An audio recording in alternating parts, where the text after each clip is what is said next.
U behoort alle eer en mag en glorie en heerlikheid. U is ons Vader, ons God en ons Here. U is lewe, U is lig. U is vrede, maar U is krag. U is die mag, hemel en in aarde. Ons kom vanoggend na U toe in die naam van die Seun, die Here Jesus Christus. Dankie vir die voorreg om by U voete te wees vanoggend. Om stil te raak by U en te weet dat U ons veilig hou in die palm van U hand. Dat U ons toevou met U liefde. Dat U beskerming soos 'n wolk om ons is. Dankie dat ons veilig by U is vanoggend. Here, ons kom gee hierdie dag vir U. Ons kom gee hierdie gebeurtenis vir U. Dis U woord, dis U waarheid, dis U krag. Ons vra dat U ons sal seën met insig en wysheid, moet verstaan en dat dit deel van ons sal raak, dat U woord sal groei in ons, dat die woord lewend sal raak in ons, dat die woord ons lig sal wees, ons lewe sal wees. En Vader, dankie dat ons vanoggend vir ons land kan kom bid. Dankie dat ons land Suid-Afrika nie kom opdra. Ons kan bid vir verandering. Ons kan bid vir terugdraai na U, vir 'n nuwe lewe in U. Ons kan bid vir jong mense om hul harte na U toe te draai. Vir ou mense om stil te raak en stories van U te vertel. Vir 'n land wat terugdraai na U toe en U soek. Ons kom vra dat U dit so sal laat gebeur. Dat die dinge in plek sal sit. Dat 'n verandering sal kom. Here, van onder af tot op die heel boonste vlak. Dat U sal kom nuwe lewe bring. Ons kom bid vir die kerke in Suid-Afrika, Vader, elke kerk, elke plek waar U aanbid word, kom gee ons so vir U vanoggend en ons dra hulle so in U op in Jesus se naam. Ons kom bid vir lewe en waarheid, vir U kragtige woord om deur te spring, Vader. Vader, soos 'n plantjie uit die grond uitkom, bid ons dat U woord in elke plek van byeenkoms sal uitkom, dat dit sal vrug dra, dat dit sal blom dra, dat dit aanneemlik sal wees vir die wat dit hoor. Dankie dat ons elkeen van ons geliefdes wat U nie ken nie aan U kan kom opdra vanoggend. Dat ons weet dat U elkeen van hulle wil nader trek. Ons kom gee hulle so in die hand, Vader, en ons vra dat U met hulle sal werk. Dat U hulle sal verander. Dat hulle harte sal oopmaak vir U. Dankie dat ons nou kan vertrou daarop. Gaan so voor ons uit met die woord vanoggend. En leer ons, Vader. Ons bid dit so in Jesus naam. Amen.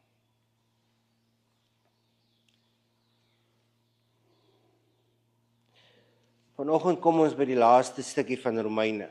Nie na 'n paar weke of na 'n paar maande nie, maar eerder na jare. Ons gaan dit dan ook op 'n gepaste wyse afsluit deur alle heerlikheid aan God toe te skryf. Die laaste tyd was ons besig met hierdie lys van mense wat Paulus in die Romeinse kerk geken het. Ons sien slawe, vrygemaakte slawe, eienaars van slawe, ryk en arm, almal met 'n plek in die koninkryk van God. Almal met 'n rol om te speel in die kerk. Die prentjie wat ek kry is mense wat nie net opdaag vir kerk nie, maar mense wat kerk is en kerk leef. Kom ons lees die laaste paar verse van Romeine 16 vanaf vers 21. My medewerker Timoteus stuur vir julle groete, en so ook Lucius, Jason, Sosipater, my volksgenote. Ek Tertius, wat die brief geskryf het, stuur as 'n medegelowige ook my groete. Gaius, my gasheer en ook gasheer van die hele gemeente hier, stuur ook vir julle groete. En dan nog groete van Erastus, die stadstesorier, en van broer Quartus. Nou, die vertaling het nie in vers 24 nie, so ons gaan na 25 toe. God is magtig om julle te laat vasstaan ooreenkomstig die evangelie van Jesus Christus, wat ek verkondig, en ooreenkomstig die openbaring van die geheimenis. Eeue lank het dit geheim gebly. Maar nou is dit geopenbaar. Aan die hand van die geskrifte van die profete en in opdrag van die ewige God is dit aan alle nasies bekend gemaak, sodat hulle in God kan glo en aan hom gehoorsaam kan wees. En dan die laaste vers van Romeine. Aan hom, die enigste en alwyse God, behoort die heerlikheid deur Jesus Christus tot in ewigheid. Amen. In verse 3 tot 16 het Paulus groetboodskappe aan die leiers in die kerk in Rome gestuur. In verse 21 tot 23 word hierdie rolle omgedraai. Dit is nou die leiers van die kerk in Korinthe wat die groetboodskappe stuur. Die name wat ons nou hier kry is die lede van die span wat saam met hom in Korinthe is, aan die einde van sy 3de sendingsreis, as ook die leiers van die kerk daar. Ons kry eerstens vir Timotheus. Hy het by Paulus aangesluit met sy 2de sendingsreis. Dit was in Lystra, en ons weet dat hy toe nog 'n baie jong man was. Hy raak egter een van Paulus se mees betroubare medewerkers. Hy word van Efesus na Korinthe toe gestuur. Hy keer terug van Korinthe af voordat Paulus die 2de brief aan die kerk in Korinthe skryf, maar hy gaan later weer terug soontoe, saam met Paulus. Hy word later na die kerk van Filippense gestuur, en dit is ook hierheen waarna Paulus terug is, nadat hy uit die gevangenis vrygelaat is. Daarna gaan hy na die kerk in Efese. Dit bring ons by Lucius, Jason en Sosipater, en hulle is mede-Joodse Christene. Daar is bespiegelinge oor wie hierdie 3 kan wees, maar nie sekerheid nie. So kom ons hou ons maar by wat seker is. Tertius, nog een van die manne wat iets gedoen het wat ek nooit sou kon doen nie. Hy skryf die brief neer en mense kan dit lees. Paulus dikteer en Tertius skryf. Miskien het ek en Paulus tog iets in gemeen, want in Galasiërs 6 vers 11 skryf hy, van hier af skryf ek eiehandig aan julle, kyk net die groot letters. Paulus het iemand gebruik om sy briewe te skryf. In die geval van Romeine was dit Tertius. In daardie tyd was daar 3 vlakke waarop 'n sekretaris soos Tertius so 'n brief kon skryf. Hulle kon volkome vryheid gehad het om die brief te skryf, dis hulle eie denke en hulle eie woorde. Hulle kon ook leiding kry om oor dit wat hulle moes skryf, maar is soms toegelaat om hulle eie woorde te gebruik. Die 3de vlak is waar woord vir woord geskryf word wat iemand anders dikteer. Dit bring ons by Gaius, en hy is die een waarvan ons lees in 1 Korintiërs 1 vers 14. Ek dank God dat ek niemand van julle gedoop het nie, behalwe Crispus en Gaius. So Gaius is een van die wat deur Paulus gedoop is. Hy is in die kerk in Korinthe, van waar Paulus die brief skryf. In daardie tyd het die kerke iemand gehad wat reisigers en sprekers gehuisves het. Gaius was so 'n persoon, en Paulus bly by hom in sy huis in Korinthe. Erastus is weer 'n belangrike amptenaar in Korinthe. Hy bestuur die hele stad se geld. Die kerk het nie net uit arme mense bestaan nie, maar ook uit belangrike amptenare van die regering. Broer Quartus is 'n meerde Christen. Verder weet ons nie hoekom hy die lys gehaal het nie. Nou kom ons by vers 24, wat ons nie vanoggend gelees het nie. Dit kan ingesluit wees in jou vertaling, of soos in die Afrikaanse vertaling nie ingesluit wees nie. Hierdie vers kom nie voor in feitelik al die ouer manuskripte nie, en is duidelik later bygevoeg. Vers 24 word in die meeste vertalings uitgelaat, en ons gaan direk na vers 25. Vers 25 tot 27 kry ons dan die finale woorde en die afsluiting van die brief aan die Romeine. Hy gebruik dit om 'n opsomming te gee van die gevolge van die evangelie. Hy raak ook weer aan die sentrale motiewe van die brief. Dit kan vergelyk word met dit wat ons in Romeine 1 vers 1 tot 7 gekry het. Die brief begin en eindig dus met die openbaring van die redding wat God gee deur Christus Jesus. Hierdie Christene in Rome en ons vandag moet ons verbly in wat Jesus vir ons gedoen het. Hulle moet hulle self opnuut toewy en hom dien met alles wat hulle in hulle is. Kom ons kyk na vers 25. God is magtig om julle te laat vasstaan ooreenkomstig die evangelie van Jesus Christus wat ek verkondig en ooreenkomstig die openbaring van die geheimenis. Eeuwelang het dit geheim gebly. Vergelyk dit met Efesiërs 3 vers 20. Aan hom wat deur sy krag wat in ons werk magtig is om oneindig meer te doen as wat ons bid of dink. Dit is net God wat hierdie krag en mag het om magtige dade te doen. Die Christen se krag is totaal gegrond in God se krag. Dit is nie iets wat uit onsself is nie. Nee, ons krag is alleenlik uit God. Ons het net die woord vasstaan hier, maar in Grieks is dit meer omvattend. Dit dra die idee van sterk, maar om te laat vasstaan. Paulus sê die basis van hierdie krag is die evangelie van dit wat hy verkondig het. Die evangelie is dan die verkondiging van Christus Jesus. Die verkondiging van Christus Jesus as verlosser en Here. Die basis van die krag om te kan vasstaan kom uit die evangelie wat dan die verkondiging van Christus is. Die laaste deel van vers 25 en die eerste deel van vers 26 pas weer by mekaar aan. Kom ons kyk na vers 26. Maar nou is dit geopenbaar. Wat is geopenbaar? Die geheimenis. Aan die hand van die geskrifte van die profete en in opdrag van die ewige God is dit aan alle nasies bekend gemaak, sodat hulle in God kan glo en aan hom gehoorsaam kan wees. Die evangelie is dan die openbaring van die misterie wat baie lank weggesteek was. Hierdie misterie was hoe God redding gaan bewerkstellig. En dit is nou geopenbaar. Die misterie van Christus Jesus kan op 3 maniere beskryf word. Jesus was weggesteek in die verlede. Israel het nie kennis gedra van hom nie. Hulle het geweet daar gaan 'n Messias kom, maar meer as dit het hulle nie geweet nie. Hulle het wel hulself daarmee besig gehou om te spekuleer oor die detail, maar hulle kon nie by die waarheid oor Jesus uitkom nie. Petrus skryf daaroor, 1 Petrus 1 vers 10 tot 11. In verband met hierdie saligheid het die profete wat die genade verkondig het, wat vir julle bestem is, deeglik en noukeurig ondersoek ingestel. Die gees van Christus wat in hulle was, het vooruit verkondig dat Christus moet ly en daarna verheerlik sal word.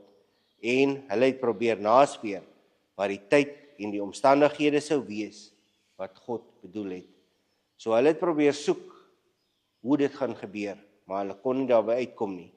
Tweedens, deur dieselfde geskrifte wat dit verbloem was, word dit nou geopenbaar. Hierdie skrifte is eers verstaan na die koms van Christus. Die Jode het 'n koning verwag wat gaan kom en die nasies om hulle gaan oorweldig en verslaan. Die Jode het Jesaja 52 en 53 gehad, maar hulle het nog steeds gewag op hierdie magtige koning wat gaan kom en gaan oorlog voer. Die verbond met Abraham stel dit dat alle nasies en alle volke deur hom geseën sal wees. Genesis 12 vers 3. Ek sal seën wie jou seën en hom vervloek wat jou vervloek. In jou sal alle volke van die aarde geseën wees. Die Jode het egter nooit geglo dat die alle ander nasies deur hulle geseën moet word nie. Derdes, Jesus kom in opdrag van God. Dit is nou God se wil dat hierdie misterie ontrafel moet word. God is die ewige God en dit is nodig dat hierdie plan bekend gemaak moet word sodat ons gered kan word.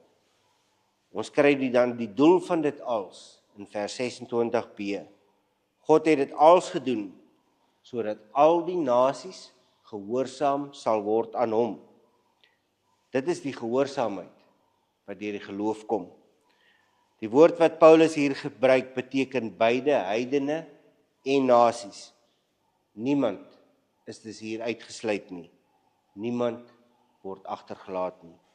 Christus het vir alle nasies en volke gekom en almal staan skuldig voor hom as sondaars en almal van ons benodig God se genade. Christus sterf dus vir almal, die Jood en die nie-Jood.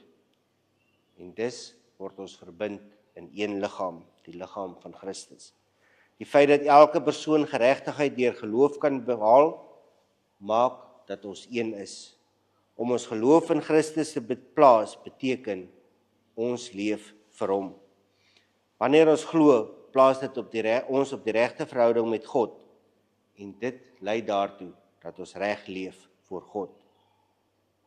Dit bring ons dan by die laaste vers van Romeine, vers 27. Aan hom, die enigste en alwyse God, behoort die heerlikheid deur Jesus Christus tot in ewigheid. Amen. Die brief sluit af met Paulus wat God se lof besing. God, die God wat ons dien, die enigste, die alwyse God. Aan hom behoort alle heerlikheid. Nou van watter God praat Paulus hier? In Paulus se tyd en ook vandag is daar nie net een God wat aanbid word nie. Net soos hy moet ons vandag duidelik stel van watter God ons praat. Stap vandag by een van die vele moslemwinkels op die dorp in en sê God seën jou. Jy sal met 'n glimlag gegroet word. Sê Jesus Christus seën jou en jy gaan met 'n heel ander storie te doen kry. Paulus praat hier van God waarby ons uitkom deur Jesus Christus en slegs deur Jesus Christus. Die God sonder einde, die een wat tot in alle ewigheid is. Ons sien ook hier dat Paulus God as die enigste God beskryf en dat hy 'n wyse God is. Kom ons luister hoe Paulus oor God geskryf het in Romeine 11 vers 33.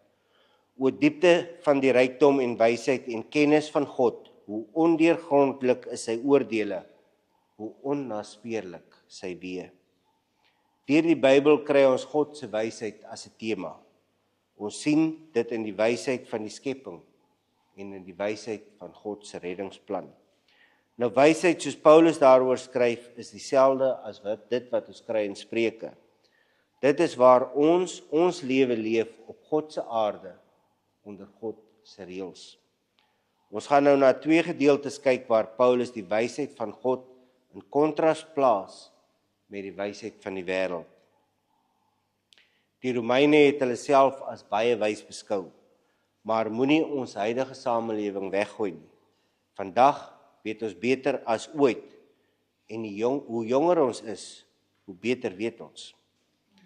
Gaan kyk na die gedeelte in 1 Korintiërs 1 vers 17 tot 1 Korintiërs 2 vers 16. Ons kan nie nou die hele gedeelte lees nie, maar kom ons kyk na 'n deel hiervan. 1 Korintiërs 1 vers 18 tot 25. Die boodskap van die kruis van Christus is wel onsin vir die wat verlore gaan, maar vir ons wat gered word is dit die krag van God. Daar staan tog geskrywe, die wysheid van die wyses sal ek vernietig en die geleerdheid van die geleerdes sal ek tot niet maak. Waar is die wysgeer van hierdie wêreld nou? Waar die skrifgeleerde? Waar die slim woordvoerder? Het God nie die wysheid van die wêreld tot onsin gemaak nie? Dit was die bedoeling van God in sy wysheid dat die wêreld nie deur geleerdheid tot kennis van God sou kom nie. Daarom het God in sy goedheid besluit om deur die prediking wat vir die wêreld onsin is, die te red wat glo. Die Jode vra wondertekens en die Grieke soek wysheid. Maar ons verkondig Christus wat gekruisig is. Vir die Jode is dit 'n aanstoot en vir die ander is dit onsin. Maar vir die wat deur God geroep is, Jode sowel as Grieke, is Christus die krag van God en die wysheid van God. Wat vir die wêreld onsin van God is groter wysheid as die wysheid van mense. En wat vir die wêreld die swakheid van God is groter krag as die krag van mense. En dan in 1 Korintiërs 3 vers 18 tot 20.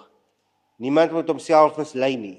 As een van julle dink dat hy volgens die maatstaf van hierdie wêreld 'n wyse man is, moet hy dwaas word, sodat hy werklik 'n wyse mens kan word. Want die wysheid van hierdie wêreld is dwaasheid by God. Daar staan tog geskrywe, hy vang die slimmes met hulle eie slinkse planne. En op 'n ander plek, die Here ken die gedagtes van die wyse mense en weet, dit beteken niks. God alleen is wys en ons sal wysheid slegs by hom vind. Die enigste manier om dan die brief af te sluit is om uit te roep aan God al die heerlikheid of dan glorie. Ons is gemaak om God se heerlikheid te besing en dit is dan ook wat ons eendag in die hemel gaan doen. Openbaring 7 vers 15. Daarom is hulle voor die troon van God en dien hulle hom dag en nag in sy tempel. En hy wat op die troon sit, sal by hulle bly. Hierdie aanbidding is slegs moontlik deur Jesus Christus. Kom ons kyk gou terug in Romeine oor hoekom dit so is. Dit is so deur sy daad van liefde. Romeine 5 vers 8. Maar God bewys sy liefde vir ons juis hierin, dat Christus vir ons gesterf het, toe ons nog sondaars was. Dit bring ons by sy versoenende offer, wat dit als teweeggebring het. Romeine 3 vers 25 en 26. Hom het God gegee as offer wat deur sy bloed versoening bewerk het vir die wat glo. Hierdeur het God getoon wat sy vryspraak behels. Hy het die sondes wat hy voorheen in sy verdraagsaamheid tydelik ongestraf laat bly het, vergewe. Maar hy het ook getoon wat sy vryspraak in die teenwoordige tyd behels. Hy oordeel regverdig, deurdat hy elkeen vryspreek wat in Jesus glo. Dit bring ons weer by ons geloof in hom. Romeine 3 vers 21-22. Maar nou het die vryspraak deur God waarvan die wet en die profete getuig in werking getree. Dit is die vryspraak wat nie verkry word deur die wet te onderhou nie, maar deur in Jesus Christus te glo. God gee dit sonder onderskeid aan almal wat glo. Dit lei dan tot geregtigheid en die ewige lewe in Romeine 4 vers 25. Hy is vanweë ons oortredings oorgelewer en hy is opgewek sodat ons vrygespreek kan word. Gaan aan na Romeine 6 vers 23. Die loon wat die sonde gee is die dood. Die genadegawe wat God gee is die ewige lewe in Christus Jesus, ons Here. Dit bring ons dan by die einde van die brief.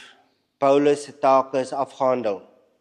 Die offer is ingesamel. Hy sit in wag vir die boot, sodat hy die offer na Jerusalem toe kan neem.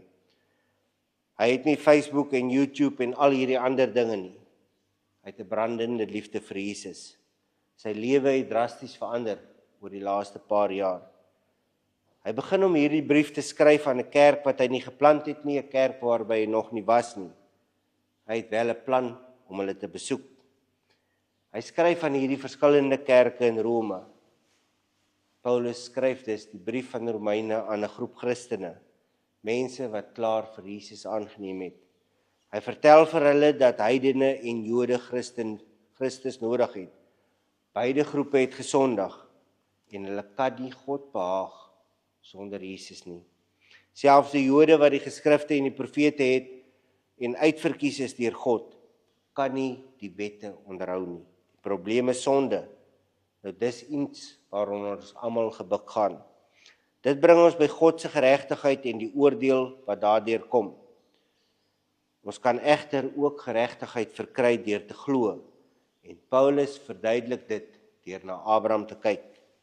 Wanneer ons dan regverdig gemaak is, is ons hoop en vrede op Christus.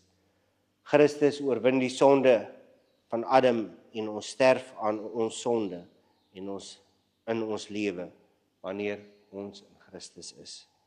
Ons is dan vry van sonde se verslawende mag oor ons lewens. ons word ook vrygestel van veroordeling onder die wet. Dit alles terwyl ons 'n nuwe lewe leef wat gelei word deur die Heilige Gees. Paulus gaan dan aan om sy hartseer te verduidelik oor sy volksgenote, die Jode. God kies egter om 'n heel nuwe orde tot stand te bring, 'n nuwe kerkgemeenskap. En dit is die Jode skuldig dat hulle God se offer verwerp deur nie redding deur geloof in Christus te aanvaar nie. Hulle verwerp die evangelie. Daar is egter 'n gedeelte van Israel wat glo en ook die hoop op die toekomstige redding van Israel. Hy gaan dan aan om hulle aan te moedig om hulle lewe as Christene in liefde uit te leef. In dit het hulle verantwoordelikheid teenoor mekaar, teenoor hulle medemense, maar ook teenoor hulle regering. In hierdie nuwe lewe kan hulle nie aanhou beklei en struikelblokke voor mekaar plaas nie. Die fokus hier is op Christenliefde. Dit is hier waar die wat sterk is in geloof, die wat swak is in geloof moet dra. Hy verduidelik dan vir hulle van sy planne vorentoe, soos hy dit sien. En dit het ons deurgevat tot by die afsluiting. Ons leef in 'n wêreld wat nie meer bewus en sensitief is vir sonde nie. Ons word afgestomp vir die bewustheid van sonde, soos die wêreld meer op homself fokus. As ons nie in 'n Skepper glo nie, as ons nie aan lewe na die dood glo nie, het ons niemand om teenoor verantwoording te doen nie. Soos Paulus hier geskryf het, het ons nodig om weer die sonde besef terug te bring. Nou dit is nie die boodskap wat mense vandag kerke laat volstroom nie. Maar dit is die boodskap wat ons by die wêreld moet uitkry. Kerke, Christene, ons het so baie dinge wat om ons aangaan in ons lewens. Ons het so baie dinge wat ons aandag vereis. Jesus, die disippels, Paulus, se fokus was op die koninkryk van God. Mag God ons ware fokus gee. Gaan uit en gaan bou die koninkryk van God. Amen.